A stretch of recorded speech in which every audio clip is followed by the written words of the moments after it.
Good evening, and welcome to Three Men in a Boat, Chapter 11. Come on, sit down.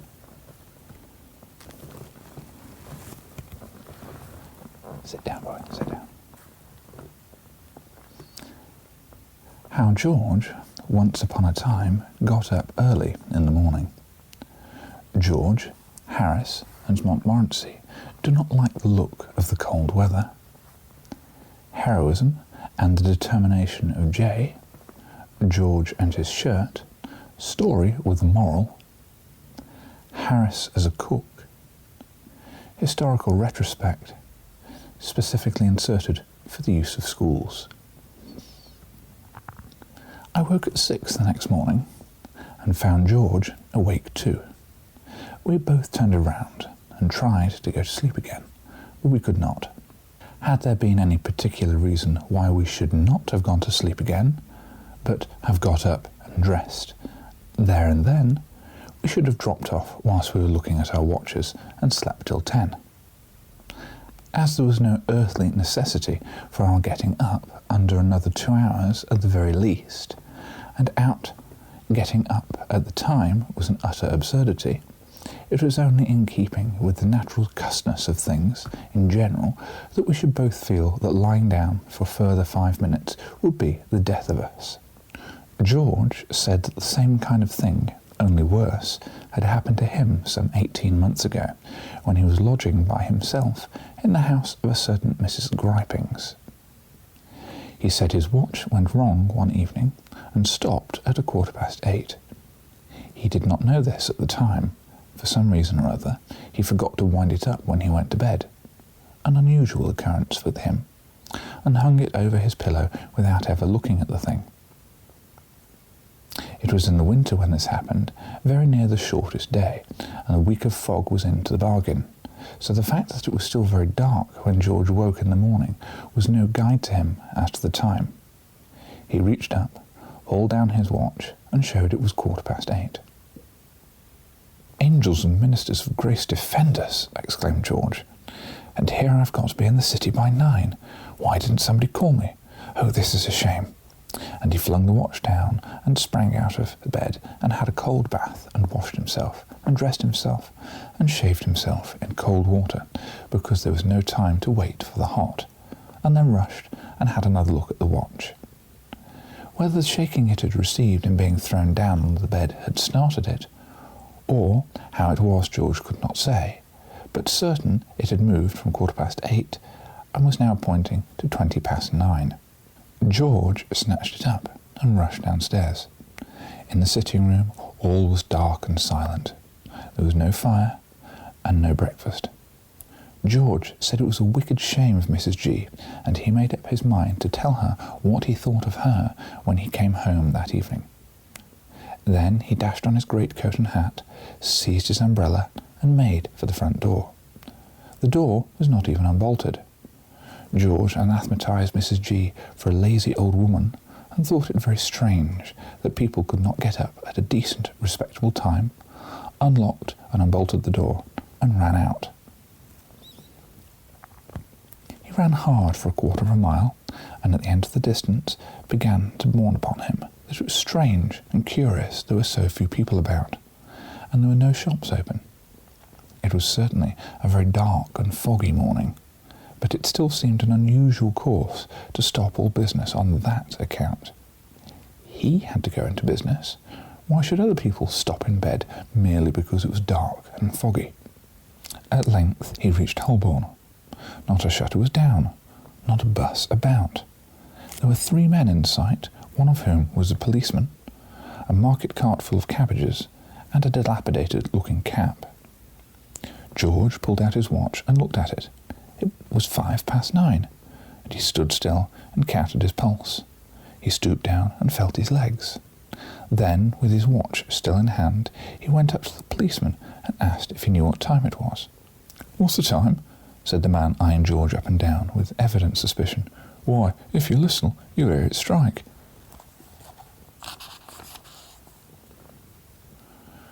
George listened, and a neighbouring clock immediately obliged. "But it's only gone 3, said George in an injured tone when it had finished. "Well, how many do you want it to go to?" whispered the constable. "Why, 9, said George, showing his watch. "Do you know where you live?" said the guardian of public order severely. George thought and gave the address. "Oh, that's where it is it?" said the man. "Well, you take my advice and go there quietly, and take that watch of yours with you. Don't let's be having any more of it." And George went home again, musing as he walked along, and let himself in. At first, when he got in, he determined to undress and go to bed again. But then he thought of the redressing and the rewashing and the having another bath. He determined he would not, but would sit up and go to sleep in the easy chair. But he could not get to sleep. He never felt more awake in his entire life. So he lit the lamp and got out the chessboard and played himself a game of chess. But even that did not enliven him. It somehow seemed to slow down. So he gave up on chess and tried to read. He did not seem to make any sort of interest in reading either, so he put on his coat again and went out for a walk. It was horribly lonesome and dismal, and all the policemen he met regarded him with undisguised suspicion, and turned their lanterns on him and followed him about. As this had such an effect on him, at last he began to feel as if he had really done something, and he got into slinking down by-streets and hiding in dark doorways when he heard the regulation flip-flop approaching. Of course, this conduct made the force only more distrustful of him than ever, and they would come and rout him and ask him what he was doing there, and he would answer, "Nothing." He'd merely come out for a stroll. It was 4 o'clock in the morning. They looked as if they didn't believe him, and 2 plain-clothes constables came home with him to see if he really did live where he said he did. They saw him go in with his key, and then they took up a position opposite and watched the house. He thought he'd light a fire when he got inside and made himself some breakfast, just to pass the time.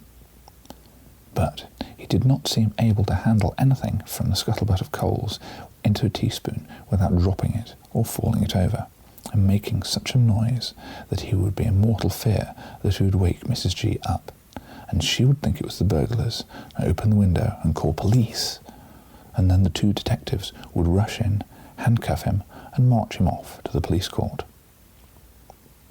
He was in a morbidly nervous state by this time, and he pictured the trial, and he tried to explain the circumstances of the injury, and nobody believing him, and his being sentenced to 20 years penal servitude, and his mother dying of a broken heart. So he gave up trying to get breakfast, and wrapped himself in an overcoat, and sat in the easy chair until Mrs. G came down at 7:30. He said he'd never got up too early since that morning. It had been a warning to him.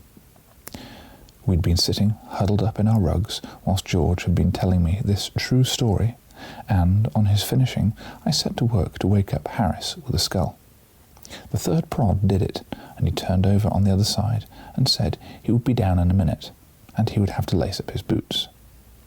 We soon let him know where he was, however, by the aid of the hitcher, and he sat up completely, sending Montmorency, who had been sleeping the sleep of the just, right in the middle of his chest, sprawling across the boat.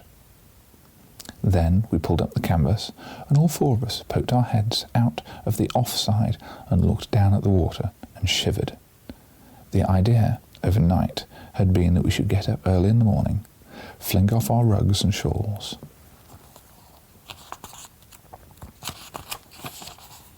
and throwing back the canvas, spring into the river with a joyous shout, and revel in a long, delicious swim. Somehow, now, the morning had come, and the notion seemed less tempting. The water looked damp and chilly, and the wind felt cold. "Well, who's going to be in first?" said Harris at last. There was no rush for precedence. George settled the matter, so far as he was concerned, by retiring into the boat and pulling on his socks. Montmorency gave a vent into an involuntary howl, as if merely thinking the thing would have given him the horrors, and Harris said it would be so difficult to get into the boat again, and went back and sorted out his trousers. I did not altogether like to give in, though I did not relish the plunge. There might have been snags about, or weeds, I thought. I meant to compromise matters by going down to the edge and just throwing water over myself. So I took a towel and crept out over the bank and wormed my way along to a branch of a tree that dipped down into the water. It was bitterly cold. The wind cut like a knife. I thought I would not throw water over myself at all. I would go back into the boat and dress. And as I turned to do so, the silly branch gave way, and I and the towel went together with a tremendous splash, and I was out midstream with a gallon of the Thames water inside me before I knew what had happened. "By Jove, old Jay's gone in," I heard Harry say as I came blowing to the surface. "I didn't think he'd have the pluck to do it, did you?" "Is it all right?" sang out George. "Lovely," I spluttered back. "You are the duffers now. Don't come in. Wouldn't have missed this for the worlds." "Why wouldn't you try it? Only needs a little determination." Unsurprisingly, I could not persuade them. Rather, an amusing thing happened whilst dressing that morning. I was very cold when I got back to the boat, and in my hurry to get a shirt on, I accidentally jerked it into the water. It made me awfully wild, especially as George burst out laughing. I could not see anything to laugh at, and told George so, and he laughed, only more so. I never saw a man laugh so much. I quite lost my temper with him at last, and I pointed out to him that what a drivelling maniac of an imbecile idiot he was. But he only roared louder. And then, just as I was landing the shirt, I noticed it was not my shirt at all, but George's, which I had mistaken for mine. Whereupon the humour of the thing struck me for the first time, and I began to laugh. And the more I looked from George's wet shirt to George roaring with laughter, the more I was amused, and I laughed so much I had to let the shirt fall back into the water again. Aren't you going to get it out?" said George between his shrieks. I could not answer him at all for a while, so I laughed out. But at last, between my peals, I managed to jerk out, "It isn't my shirt, it's yours." I never saw a man's face change from lively to so severe so suddenly in my entire life. "What?" he yelled, springing up. "You silly cuckoo! Why couldn't you be more careful? What are you doing? Why the deuce would you go and dress on the bank? You're not fit to be on the boat, you're not. Give me the hitcher." I tried to make him see the fun of the thing, but he could not. George is very dense at seeing a joke sometimes. Harris proposed that we should have scrambled eggs for breakfast. He said he would cook them. It seemed from his account that he was very good at doing scrambled eggs. He often did them at picnics and went out on yachts. He was quite famous for them. People who'd once tasted his scrambled eggs, so we gathered from his conversation, never cared for any other foods afterwards, but pined away and died when they could not get them. It made our mouths water to hear him talking about the things, and we handed him over a stove and a frying pan.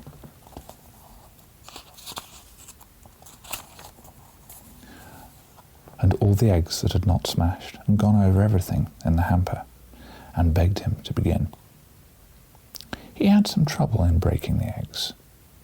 Or rather, not so much trouble in breaking them exactly, as getting them into the frying pan when broken, and keeping them off his trousers, and preventing them from running up his sleeve.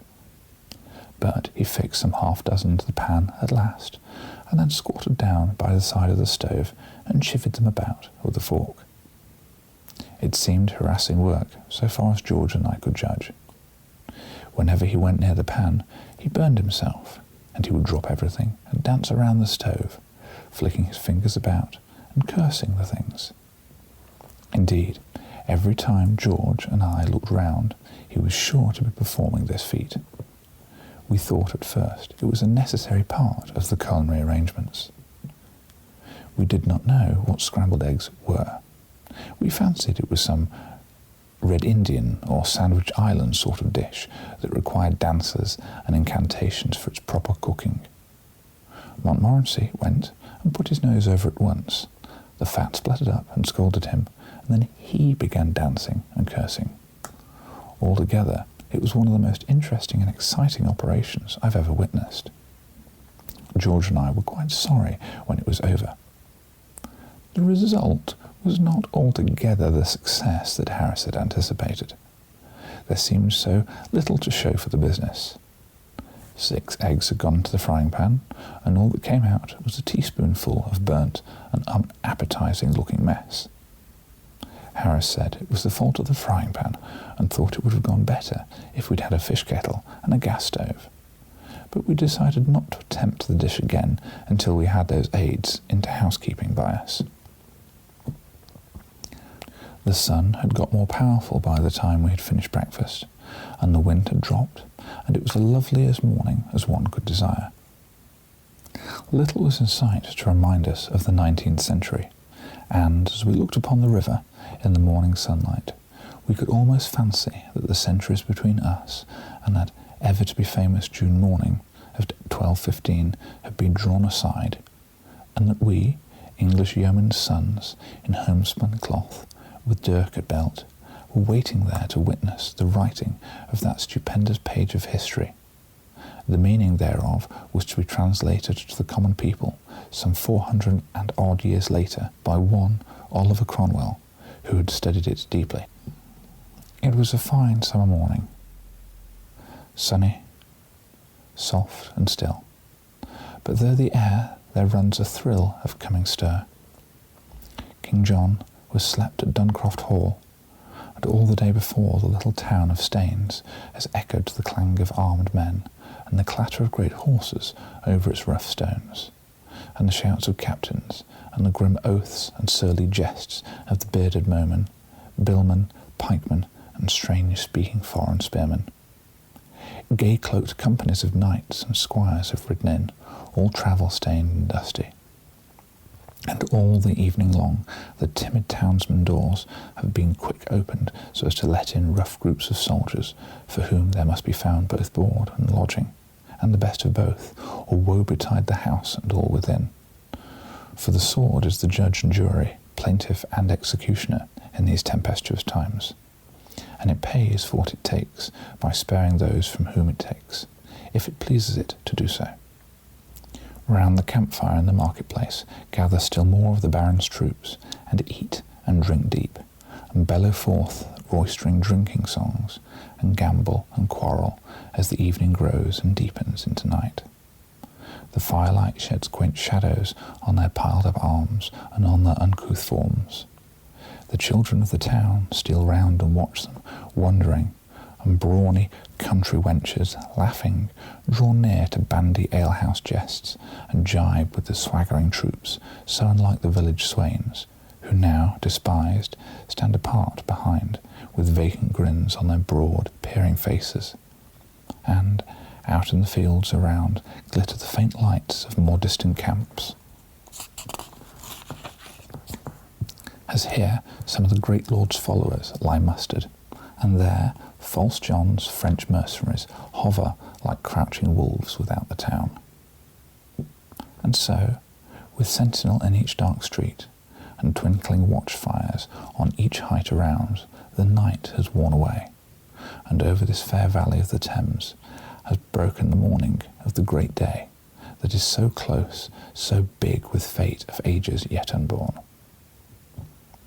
Ever since grey dawn, in the lower of the 2 islands, just above where we were standing, there's been a great clamour and a sound of many workmen. The great pavilion brought there yestereve is being raised, and the carpenters are busy nailing tiers of seats, while prentices from London town are there with many-coloured stuffs and silks of cloth and gold and silver.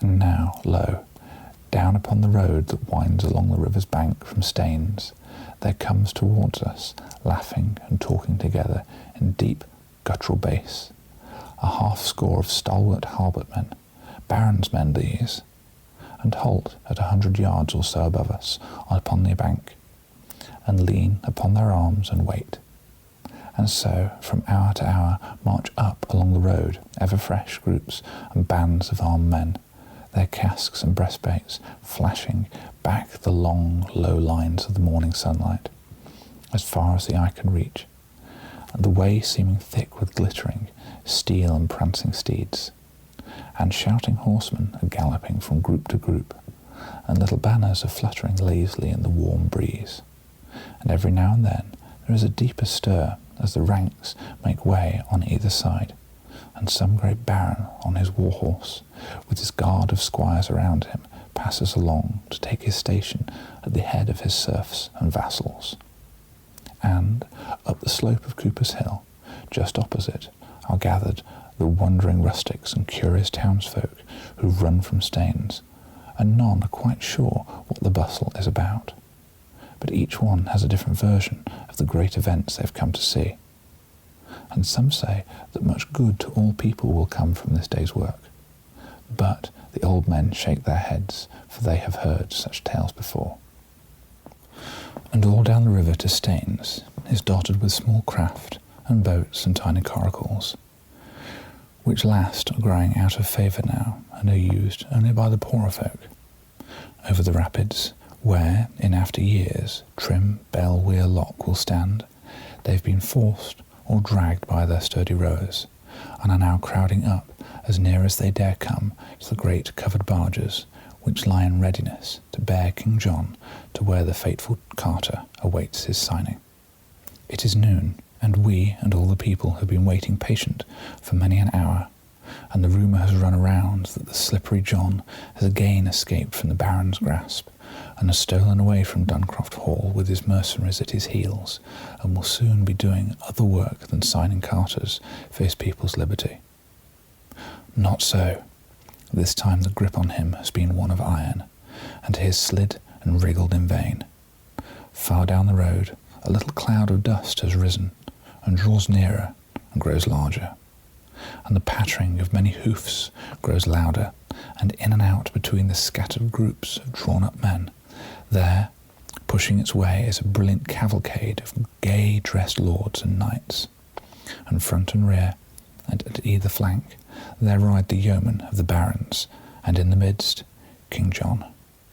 He rides to where the barges lie in readiness, and the great barons step forth from their ranks to meet him. He greets them with a smile and a laugh and pleasant honeyed words, as though it were some feast in his honour to which he'd been invited. But, as he rises to dismount, he casts one hurried glance from his own French mercenaries drawn up in the rear to the grim ranks of the Baron's men that hem him in. Is it too late? One fierce blow at the unsuspecting horseman at his side, one cry to his French groups, one desperate charge upon the unready lines before him, and those rebellious barons might rue the day they dared to thwart his plans. A bolder hand might have turned the game even at that point. Had it been Richard there, the cup of liberty might have been dashed from England's lips, the taste of freedom held back for 100 years.